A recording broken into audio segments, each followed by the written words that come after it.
देख बेटा, LLP act क्या होता है? एलएलपी का मतलब है लिमिटेड लायबिलिटी पार्टनरशिप एक्ट। यहाँ पर क्या लायबिलिटी को एक लिमिट में रख दिया है पार्टनरशिप एक्ट के अंदर। वैसे इंडियन पार्टनरशिप एक्ट में क्या होता था कि जो लायबिलिटी होती थी ना वो अनलिमिटेड होती थी, मतलब लोग जितना मर्जी कर्जा कर सकते हैं, कोई दिक्कत नहीं होती। या इसके अंदर जो मेन क्वेश्चंस एग्जाम में जो आते हैं वो आता है पहला, वाइंडिंग अप और डिसोल्यूशन बताओ एलएलपी का क्या होगा। दूसरा आता है डिफरेंस बिटवीन एलएलपी और कंपनी का भी आ सकता है, डिफरेंस बिटवीन एलएलपी और पार्टनरशिप का भी आ सकता है। तीसरा आता है process and rights and duties, process of incorporation conversion of firm क्या होगा, मतलब किस तरीके से बनता है या क्या कर कैसे कन्वर्ट कर सकते हैं हम प्राइवेट कंपनी को एलएलपी में, फर्म को एलएलपी में, वो बता दो। ठीक है, आओ शुरू करें।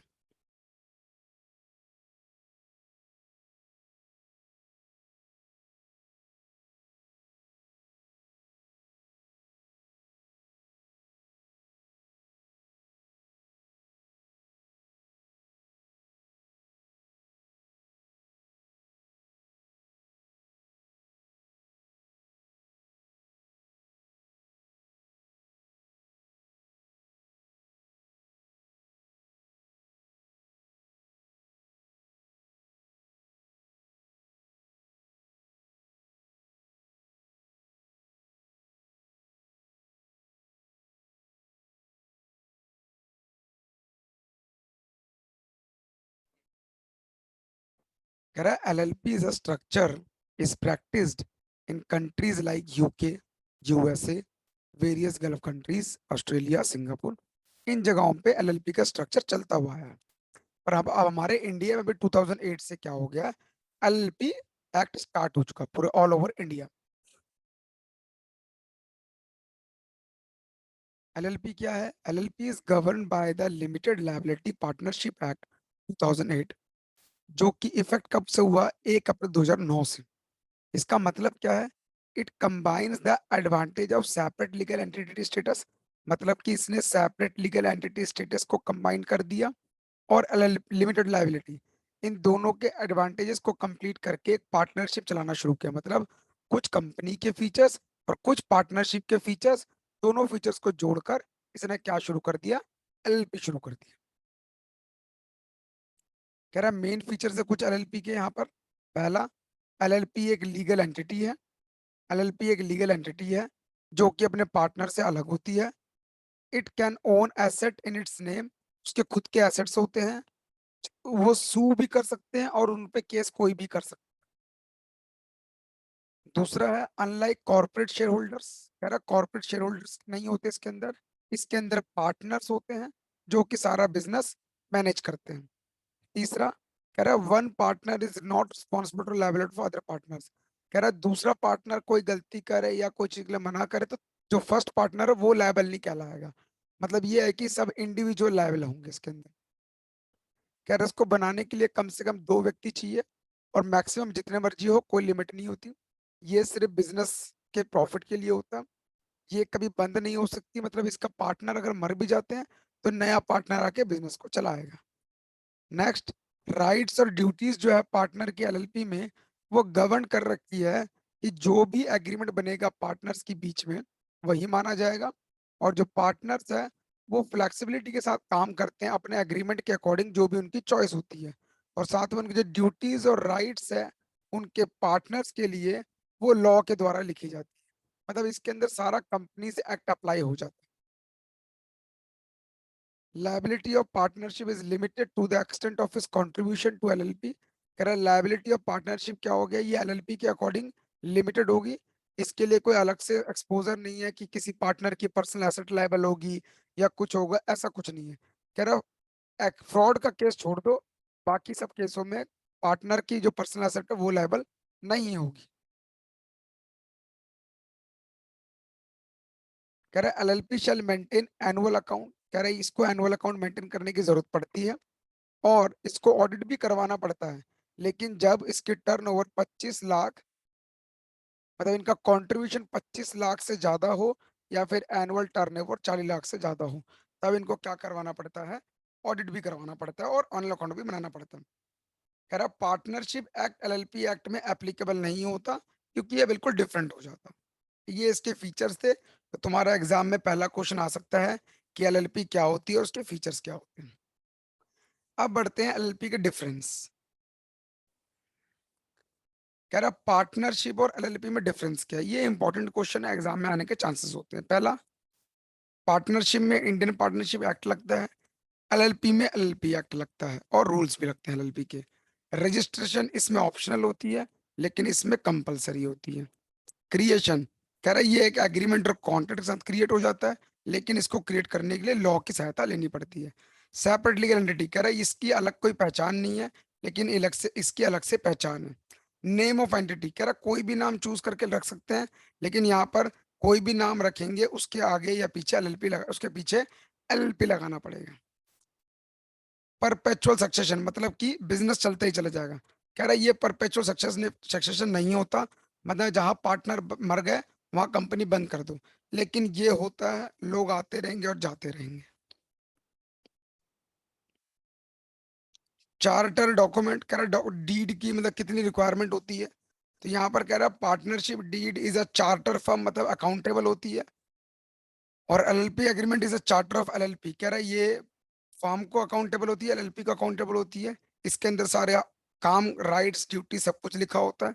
और इसमें भी क्या होता है, राइट्स एंड ड्यूटीज लिखे होते हैं पार्टनर के। कॉमन सील, कह रहा है इसकी कोई भी कॉमन सील नहीं होती, मतलब कोई भी ऐसा नहीं कि एक ही चीज सेम चीज चलाएंगे। यहाँ पर क्या जो भी एक कॉमन चलता है, मतलब कि इसको स्टैंप भी कह लो, स्टैंप कह लो। लेकिन यहाँ पर क्या एक सिग्नेचर चलता है एलएलपी का। सबकी have its own common seal होती है, लेकिन इनकी नहीं होती। रजिस्ट्रेशन प्रोसेस, पहली बात तो इनका ऑप्शनल है, लेकिन अगर फिर भी कोई करवाना चाहेगा तो कैसे करवाएगा।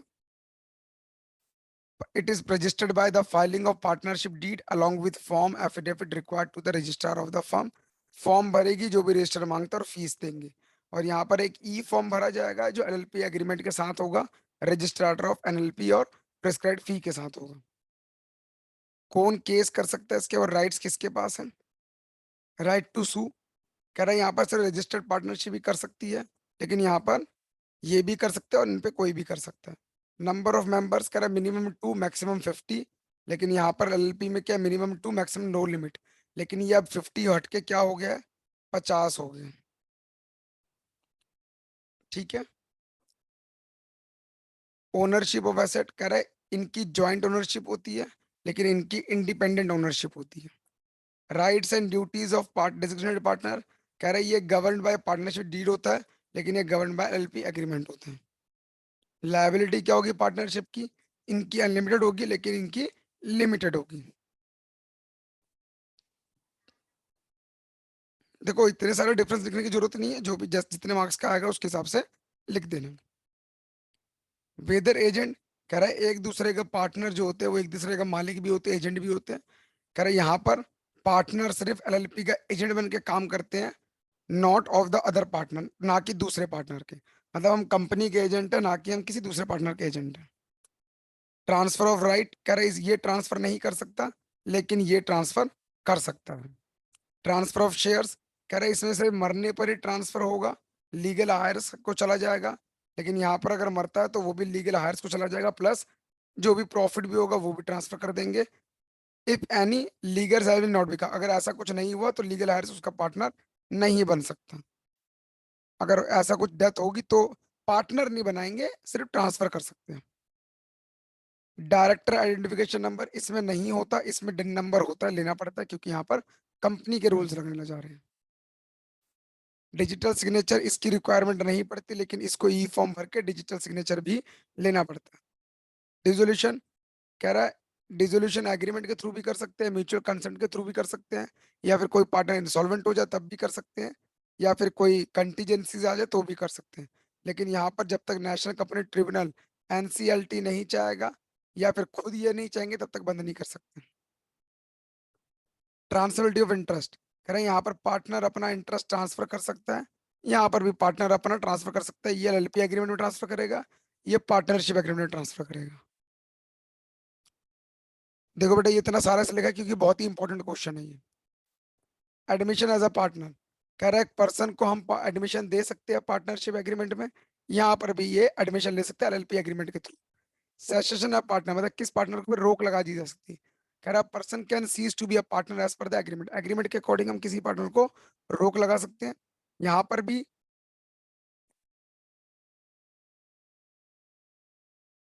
पर भी हम क्या कर सकते हैं, रोक लगा सकते हैं, या फिर 30 दिन का प्रायर नोटिस देके तुम उस पार्टनर को पार्टनरशिप से हटा सकते हो। Who is responsible for day to day affair, यहाँ पर कोई भी पार्टनर जो मैनेज कर रहा है, लेकिन यहाँ पर डेजिग्नेटेड पार्टनर जिसको ये सारी मैनेजमेंट की रिस्पॉन्सिबिलिटी दी गई है। मेंटेनेंस ऑफ मिनट, कह रहा है इसकी कोई मीटिंग नहीं होती हर मिनट पे, लेकिन अगर यहाँ पर कोई डिसीजन लेना पड़ता है तो मीटिंग करनी पड़ती है पार्टनर्स की। वोटिंग राइट्स इनके पार्टनरशिप एग्रीमेंट में डिपेंड करता है, लेकिन इनके वोटिंग राइट्स पहले से ही एलएलपी एग्रीमेंट में लिखे होते हैं। एनुअल फाइलिंग इनको जरूरत नहीं पड़ती, लेकिन इनको सालाना फाइलिंग भी करनी पड़ती है और स्टेटमेंट भी बनानी पड़ती है। ऑडिट ऑफ अकाउंट्स, कह रहा partnership firm are only required to और टैक्स ऑडिट, कह रहा ये सिर्फ टैक्स ऑडिट करवाता है। लेकिन ये क्या कह रहा है, कह रहा सारे एलएलपी को करवाना पड़ेगा, लेकिन जिसकी इनकम 40 लाख से कम है या 25 लाख से कम है तो उसको जरूरत नहीं पड़ती, वरना बाकियों को जरूरत पड़ती है। बस इतना कर लेना इसका। ये तुम्हारे क्या है, डिफरेंसेस है किस किस के, एलएलपी के और पार्टनरशिप के, ठीक है। तो ये इंपॉर्टेंट क्वेश्चन है जो एग्जाम में आता है। नेक्स्ट है राइट्स एंड ड्यूटीज, लेकिन उससे पहले छोटी छोटी चीजें लिखती है उसको पढ़ लो। एलएलपी एग्रीमेंट क्या होता है, कह रहा है कि म्यूचुअल राइट होता है और ड्यूटीज होती है पार्टनर की। इंटर से and those of LLP and it's partner shall be governed by agreement between partners and between LLP and the partners. This agreement is known as LLP agreement। मतलब LLP act के according जो भी partners के बीच में agreement बना हुआ है LLP के तहत, उसको क्या बोला जाता है, एलएलपी एग्रीमेंट बोला जाता है। स्टैम्प ड्यूटी क्या होती है, ये तो हमें पता ही है, स्टैम्प एक्ट के अकॉर्डिंग स्टैम्प ड्यूटी लगती है, जो आज के टाइम पर stamp duty payable on LLP agreement is same as that payable of partnership duty. आज के टाइम पर जो स्टैम्प ड्यूटी पार्टनरशिप में लगती है वही स्टैम्प ड्यूटी एलएलपी पे लगती है, ठीक है।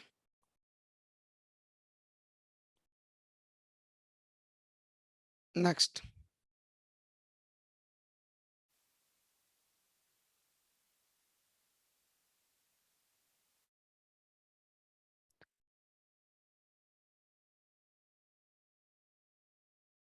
Incorporation document. इनकॉर्पोरेशन डॉक्यूमेंट का मतलब क्या है, अगर एलएलपी को बनाना है तो कौन कौन से डॉक्यूमेंट जरूरी होंगे।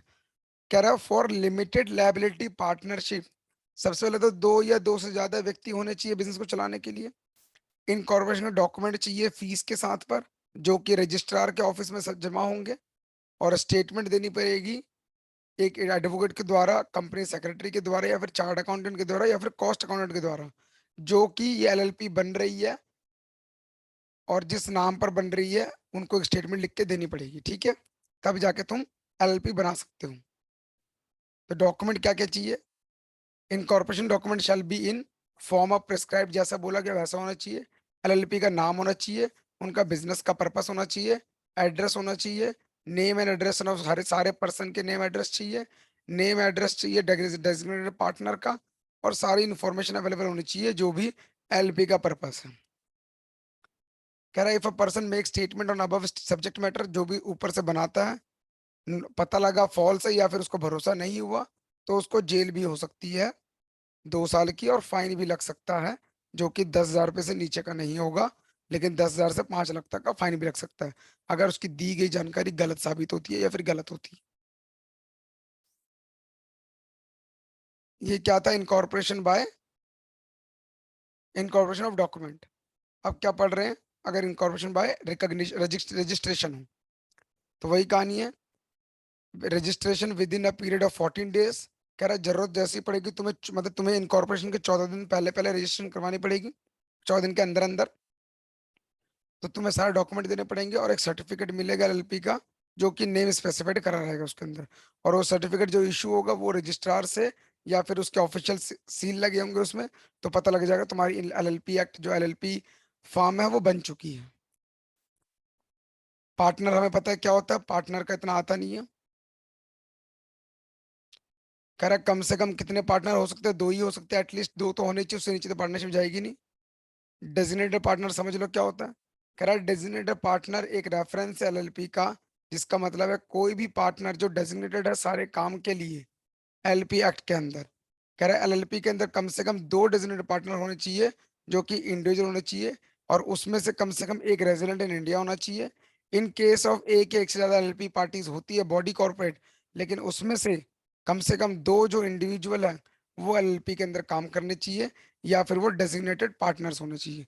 और रेजिडेंट इन इंडिया का मतलब जो व्यक्ति 182 दिन 182 डेज से ज्यादा रहा होगा उसको माना जाएगा क्या, डेजिग्नेटेड पार्टनर। ठीक है।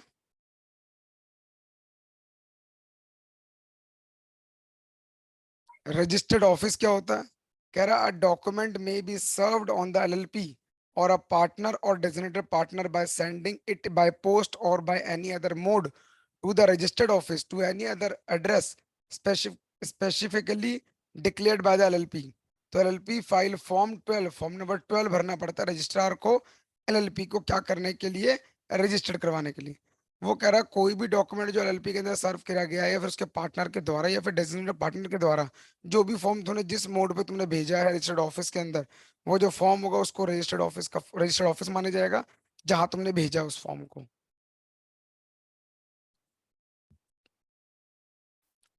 कह रहा है क्या प्रोसीजर होगा रजिस्टर्ड ऑफिस को चेंज करने का। कह रहा है registered office can be changed as per the LLP agreement. कह रहा है एलएलपी एग्रीमेंट के अकॉर्डिंग चेंज होता है। अगर दोबारा कंसेंट दी जाएगी सिक्योर्ड क्रेडिटर की कि भैया तुम ऑफिस को चेंज कर रहे हो, नोटिस देना पड़ेगा उसको कब, 21 दिन कम से कम 21 दिन से पहले पहले तुम्हें नोटिस देना पड़ेगा रजिस्ट्रार कंपनी में। और वो भी न्यूज़पेपर में भी छपवाना पड़ेगा इंग्लिश के, वो भी प्रिंसिपल लैंग्वेज में जो उस डिस्ट्रिक्ट में चलती है। तब जाके जो तुम्हारा रजिस्टर्ड ऑफिस है वो चेंज हो सकता है, वरना चेंज नहीं होगा।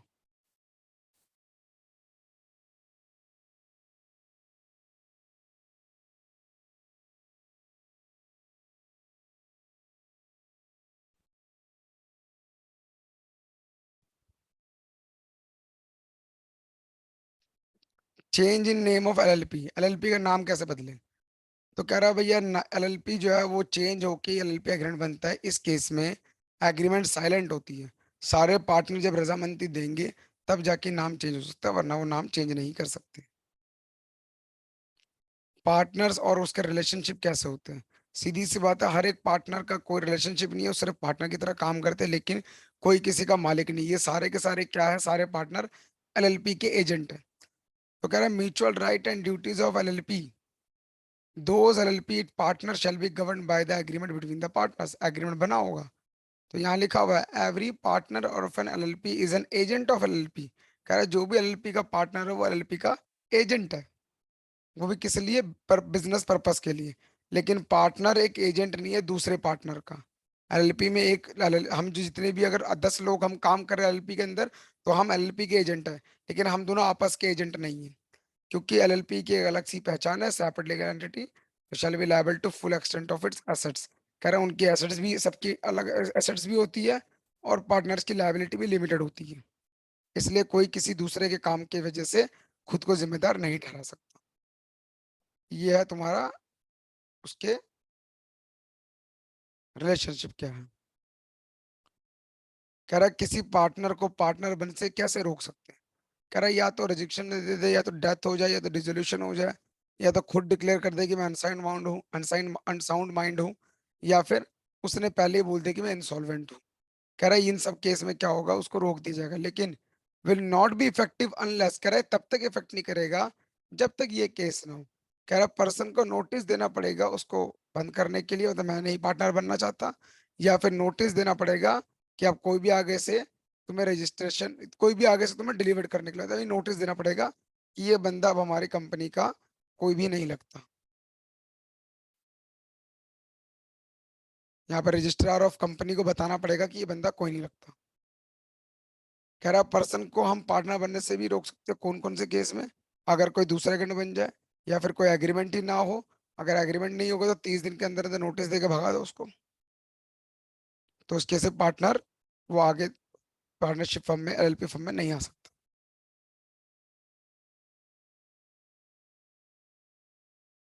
बेटा ये सब नहीं आता, सीधा यहाँ जो विसल ब्लोइंग, कह रहा है विसल ब्लोइंग क्या होता है, द कोर्ट और ट्रिब्यूनल, कह रहा है जो कोर्ट है वो रिड्यूस कर देता है पेनल्टी को, या माफ कर देता है पेनल्टी को जो भी किसी पार्टनर या फिर एम्प्लॉय के प्रति लगी हुई है। कब माफ करेगा, जब वो इन दोनों बातों सेटिस्फाई होगा। पहली बात, उस person provide useful information during investigation, उसने जितनी इन्फॉर्मेशन मांगी वो सारे की सारी इन्फॉर्मेशन उसने दी हो। दूसरा, when any information given by any partner और एम्प्लॉय, कह रहा है जो भी हमने इन्फॉर्मेशन दी पार्टनर को या फिर उसके एम्प्लॉय को लिमिटेड लायबिलिटी पार्टनरशिप एक्ट के तहत, अगर वो सारी इन्फॉर्मेशन सही निकलेगी तब जाके वो क्या माना जाएगा, तब जाके वो माफ कर सकते हैं, वरना वो माफ नहीं कर सकते। इसको कहते हैं विसल ब्लोइंग। तो सीधे शब्दों में क्या बोलेंगे, विसल ब्लोइंग का मतलब माफ कर देना। क्या माफ कर देना, जो भी तुम्हारी पेनल्टी है या फिर जो भी तुम्हें पैसा लेना वो कम कर देना। कह रहा पार्टनर क्या कंट्रीब्यूट कर सकते हैं, वही टेंजिबल एसेट कर सकते हैं, मूवेबल प्रॉपर्टी कर सकते हैं, या फिर कोई अदर बेनिफिट हो जैसे कि पैसा, प्रोमिसरी नोट, कॉन्ट्रैक्ट, इन सबको भी वो कंट्रीब्यूट कर सकते हैं।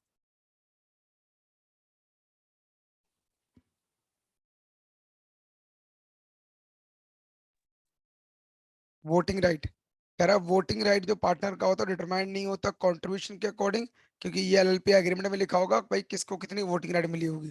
कह रहा अगर एलएलपी एग्रीमेंट साइलेंट होगा तो वोटिंग राइट जो पार्टनर का होगा वो वन वोट के अकॉर्डिंग माना जाएगा, मतलब एलएलपी में नहीं लिखा हुआ। तो भैया क्या करेंगे, मान ले 100 पार्टनर है तो 100 लोगों का जो वोट हो सबका एक एक वोट माना जाएगा, ना कि जिसने पैसा ज्यादा लगाया उसका ज्यादा माना जाएगा।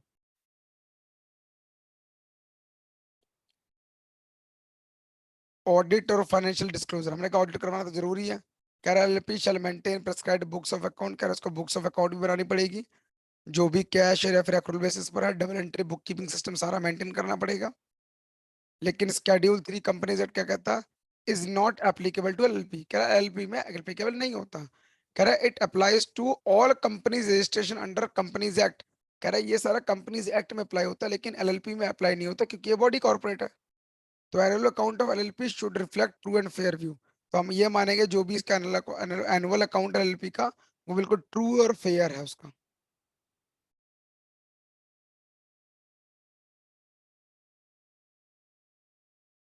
अपॉइंटमेंट ऑफ ऑडिटर, ये एक इंपॉर्टेंट क्वेश्चन है बेटा, ऑडिटर को कैसे अपॉइंट करते हैं, ध्यान से समझना। कह रहा है डेजिग्नेटेड पार्टनर वो एनुअली अपॉइंट करते हैं एलएलपी को। जो पहला ऑडिटर होता है the first auditor must be appointed end of the financial year, कह रहा है एक उस साल के खत्म होने से पहले पहले इनको क्या करना पड़ेगा, अपॉइंट करना पड़ेगा। देयर फॉर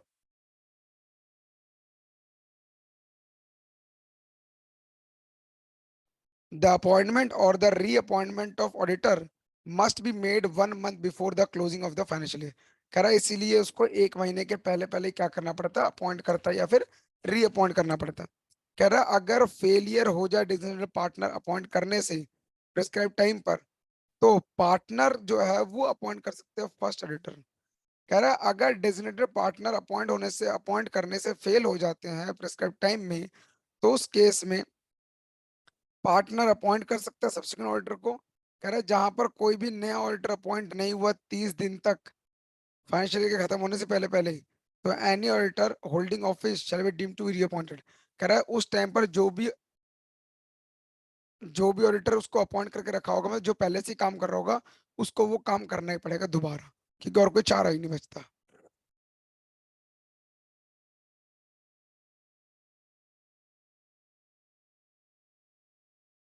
कह रहा है who can be appointed as auditor, कह रहा है किसको हम ऑडिटर बना के अपॉइंट कर सकते हैं।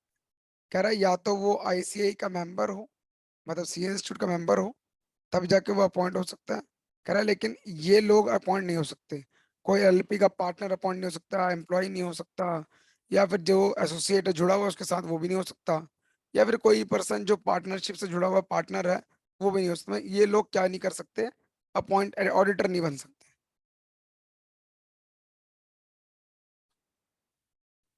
रिमूवल ऑफ ऑडिटर, ऑडिटर को हटाया कैसे जा सकता है। कह रहा partner of LLP can remove the auditor by following the procedure as may be the agreement. कह रहा है अगर एलएलपी एग्रीमेंट साइलेंट होगा तो वो जो रिमूवल ऑफ ऑडिटर होगा, ऑडिटर जब मर्जी सारे पार्टनर बोलेंगे हटाओ तो हटाना पड़ जाएगा। लेकिन अगर एग्रीमेंट में जो लिखा होगा वो फिर तो एज इट इज ही रखना पड़ेगा।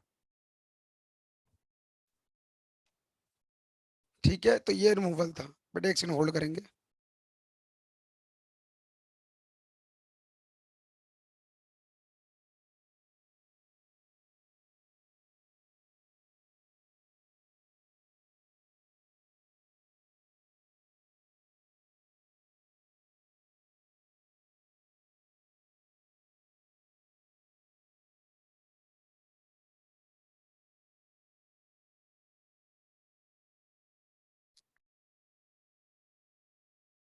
उसके बाद देखो बेटा, ये था रिमूवल ऑफ ऑडिटर का।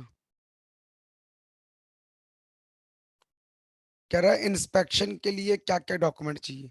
कह रहा है एलएलपी को अगर इंस्पेक्ट करना करते हैं तो क्या क्या डॉक्यूमेंट चाहिए। एक तो इनकॉर्पोरेशन डॉक्यूमेंट चाहिए, पार्टनर और कोई भी चेंज किया वो नाम चाहिए, स्टेटमेंट ऑफ अकाउंट चाहिए, और एनुअल रिटर्न चाहिए जो भी एलएलपी ने फाइल करी होगी रजिस्ट्रार के पास जाके। तो ये कुछ 4 डॉक्यूमेंट उनको चाहिए।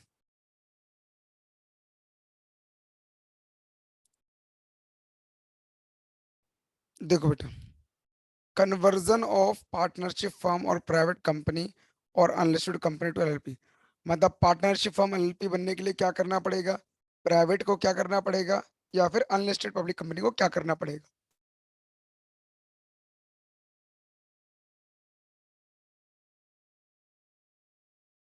पहला, पहला तो देखो कह रहा है एलिजिबिलिटी क्या होगी कन्वर्जन करने की।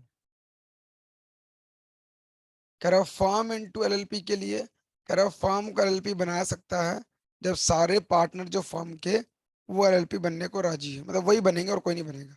कंपनी कब बनेगी, कह रहा पब्लिक कंपनी प्राइवेट कंपनी दोनों ही बन सकती है अगर, सिर्फ अगर, मतलब कुछ केस कंडीशंस है, उन कंडीशंस के बिना वो नहीं बन सकती। क्या देखते हैं यहाँ पर, steps for conversion of partnership to into LLP. पहला, डिसाइडिंग पार्टनर और डेजिग्नेटेड पार्टनर बता दो कौन बनेगा। दूसरा, डिन नंबर डायरेक्टर इन्फॉर्मेशन नंबर ले लो, डिन नंबर लेना पड़ेगा, और डिजिटल सिग्नेचर भी लेना पड़ेगा। सारे नाम चेक करेंगे एलएलपी के अंदर, और एक एलएलपी का एग्रीमेंट ड्राफ्ट कर देंगे। उस ड्राफ्ट में क्या क्या लिखा होगा, ये एलएलपी का नाम क्या, पार्टनर का नाम क्या, डेजिग्नेटेड पार्टनर कौन है, किसने कितना कंट्रीब्यूशन किया है, कितना प्रॉफिट शेयरिंग रेशियो है, कितना राइट्स है ड्यूटीज है, ये सारी चीजें लिखी होगी। तब जाके क्या होगा, वो ड्राफ्ट होगा। पांचवा, इनकॉर्पोरेशन डॉक्यूमेंट फाइल कर देंगे। जैसे इनकॉर्पोरेशन डॉक्यूमेंट जाएगा, कन्वर्जन एप्लीकेशन निकलेगा, कन्वर्जन एप्लीकेशन को फिल कर दो, सर्टिफिकेट कर दो रजिस्ट्रेशन का, और फिर तुम्हें वो कन्वर्जन का रजिस्ट्रेशन फॉर्म दे देगा। ये 8 स्टेप है। देखो एग्जाम में ना ये स्टेप्स भी नहीं आते हैं, क्योंकि स्टेप्स नहीं लिखना, लिखना थोड़ा अजीब लगता है। तो सिर्फ पूछेंगे कि हो सकता है कि नहीं हो सकता, हो सकता है तो क्या कंडीशंस है, वो कंडीशंस ऊपर देखी हमने। देखो ये सब रिक्वायरमेंट डॉक्यूमेंट है जो जो एलपी के अंदर चाहिए होता है।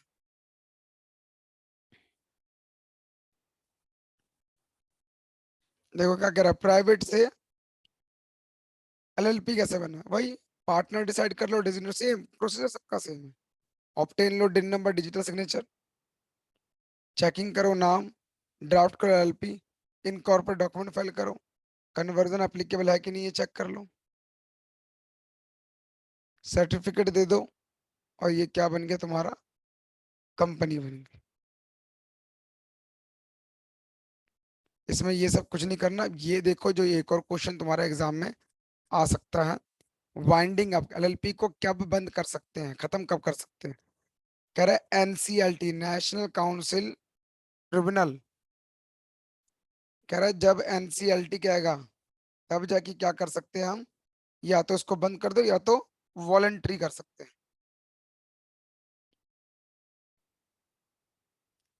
ठीक है, तो कह रहा है नेशनल कंपनी लॉ ट्रिब्यूनल अगर बोलेगा तो कर सकते हैं, वो चाहेगी तो वाउंड अप कर सकते हैं। अगर एलएलपी ने खुद ही डिसाइड कर लिया कि मैं वाउंड अप होना चाहती हूँ, या फिर नंबर ऑफ पार्टनर 2 से भी कम हो गए, 6 महीने से ज्यादा टाइम पीरियड हो चुका है, लेकिन एक ही पार्टनर बचा हुआ है, एलएलपी अपने कर्जे पे नहीं कर पा रही, या फिर उनका इंटरेस्ट ही खत्म होता चला जा रहा है, या फिर एलएलपी अब डिफॉल्ट होगी, अपने स्टेटमेंट ऑफ अकाउंट नहीं दे पा रही है, तो उस केस में एनसीएलटी ओपिनियन देती है कि इनको बंद कर दो। तो ये वाउंडिंग अप है, बहुत ही इंपॉर्टेंट क्वेश्चन है।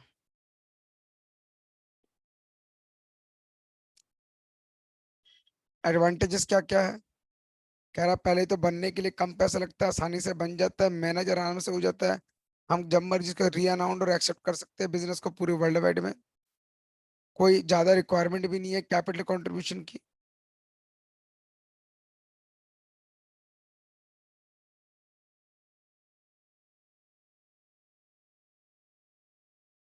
कोई रेस्ट्रिक्शंस भी नहीं है, मैक्सिमम नंबर जितने मर्जी हो सकते हैं। एलएलपी और पार्टनर्स में दोनों में अलग अलग है। एलएलपी लायबल नहीं होता किसी दूसरे पार्टनर के लिए, लेकिन पार्टनरशिप होती थी। कह रहा कंप्लायंस लेवल कम है, कोई एक्सपोजर नहीं है, पर्सनल एसेट से कोई मतलब नहीं है किसी का भी। इसमें रिक्वायरमेंट कम होती है डॉक्यूमेंटेशन की, गवर्नमेंट की इंटरवेंशन कम होती है, और आसानी से हम इसको बंद भी कर सकते हैं। तो ये है एलएलपी के फायदे। नुकसान क्या क्या होगा? नुकसान देखो क्या है। कह रहा है ये 3 नुकसान है। पहला, कोई भी पार्टनर किसी दूसरे पार्टनर का जिम्मेदार नहीं होता, मतलब एक ने गलती करी उसको जेल हो जाएगी, कोई किसी का साथ नहीं देगा। दूसरा केस क्या है, लायबिलिटी जो है वो पर्सनल एसेट तक ही एक्सटेंड हो सकती है। मतलब यहाँ पर क्या है, मतलब एक बंदा उतनी लायबिलिटी रेस करेगा जितनी उसकी पर्सनल, उससे ज्यादा वो लेगा ही नहीं। और तीसरा, हम पब्लिक के थ्रू पैसा रेज नहीं कर सकते। तो ये डिसएडवांटेजेस है। तो बेटा ये तुम्हारा चैप्टर था जहां पर हमने क्या क्या पढ़ा।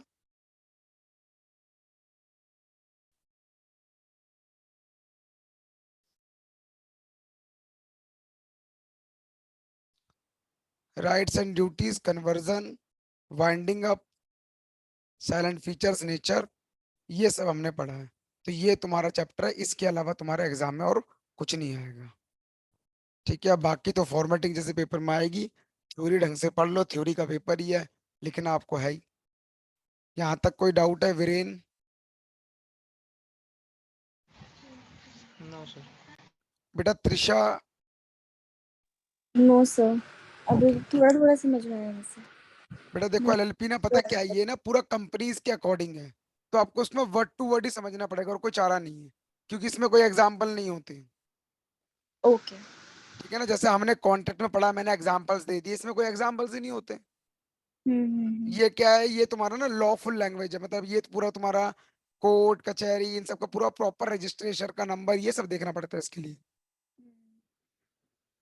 तो ओके इसलिए बेटा ऐसा है, ठीक है ना ये। एक सेकंड होल्ड ओके। करो।